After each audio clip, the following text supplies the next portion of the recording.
Programme আছে আরো তাহলে করতে সব জি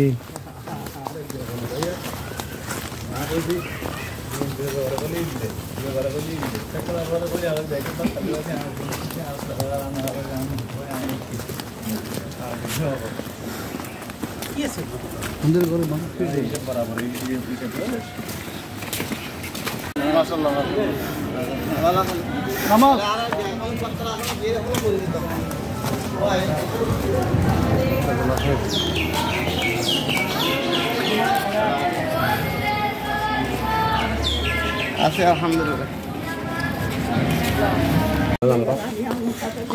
আসলে আমরা গত 5 আগস্টের পর থেকে আমরা দেখতে পাচ্ছি সারা বাংলাদেশে মব সৃষ্টি করে কিছু সক্রিয় মহল বিভিন্ন এলাকায় নৈরাজ্য সৃষ্টি করার জন্য সৃষ্টি করেছে। তার ধারাবাহিকতায় গত 22 তারিখ জুমাবার বৃহস্পতিবার রাতের এখানে কাঞ্চননগর ফাস্টং ওয়ার্ডে ছোট মাহিন সহ ওনার 3 বন্ধুকে ব্রিজের কালবারের সাথে বেঁধে যেই আইন হাতে তুলে নিয়েছেন, এটা আসলে কারোর জন্য কামনা না। আমি তীব্র নিন্দা প্রতিবাদ জানাচ্ছি। সাথে সাথে আমাদের পরিস্থিতি যেই উপজেলা ইউনো মহোদয় ইতিপূর্বে যেই কিছু নাম্বার দিয়েছেন, যে এলাকায় মব সৃষ্টি হওয়ার সম্ভাবনা থাকে আপনারা সাথে সাথে প্রশাসনের সাথে যোগাযোগ করবেন এবং প্রশাসনকে সেটা জানাবেন।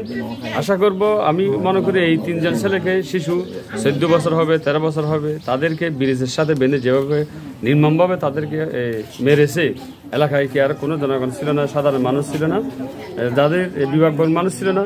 যদি বিভাগবান মানুষ থাকতো তাহলে এই মাহিন নামে যে ছেলেটি গত 22 আগস্ট জুমাবার সেই তার এরকম হত্যার শিকার হতো না এবং নির্মম নির্যাতনের শিকার হতো না। ইতিপূর্বে প্রশাসন যাদেরকে অ্যারেস্ট করেছে, যাতে কালো টাকার মধ্য দিয়ে তাদেরকে ছেড়ে দেওয়া না হয় এবং আইনের আওতায় এনে দৃষ্টান্তমূলক শাস্তি দেওয়ার আহ্বান করছি।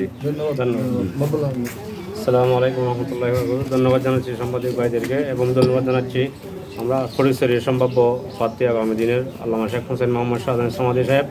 উনি ছুটে আসছেন। আপনারা জানেন কিছুদিন পূর্বে যে কাঞ্চননগরে একটা মাদ্রাসা স্কুলের 7ম শ্রেণীর ছাত্র, উনি আমি জানি 2 দিন পূর্বে ওনার একটা আত্মীয়, ওনার বোনের শ্বশুরবাড়ি বুসপুরে আন্দারমানিক, ওখানে গিয়েছে। ওখান থেকে 2 দিন পূর্বে এখানে আসছে।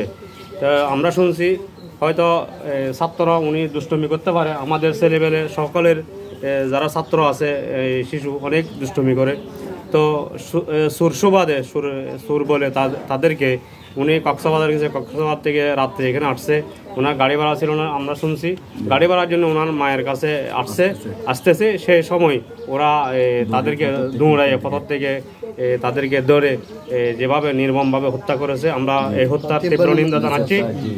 আসলে আপনারা ধরছেন এই এলাকাতে অনেক চুরি চামারি হয়, সেটা আপনারা হয়তো সেই সুবাদ আপনারা ধরছেন, কিন্তু ধরার পরে তাদেরকে আপনারা আইনের হাতে সুপর্দ করতেন বা আপনারা এলাকার মধ্যে যারা সমাজ নেতা আছেন তারা আপনারা বসে একটা সিদ্ধান্ত করতেন, সেটা আমরা খুশি হতাম। কিন্তু এভাবে একজন 7ম শ্রেণীর ছাত্রকে আপনারা এই ফুলের ব্রিজের সাথে বেঁধে রশি দিয়ে আপনারা মেরে তাদেরকে হত্যা করেছেন। তারা একটু মৃত্যুর পূর্বে একটু ফানি চাইছে, আপনারা ফানি পর্যন্ত দেন নাই। আপনারা এই কিরকম মানুষ, আপনাদেরকে মনুষ্যত্ব বলতে আপনাদের কিছু নাই।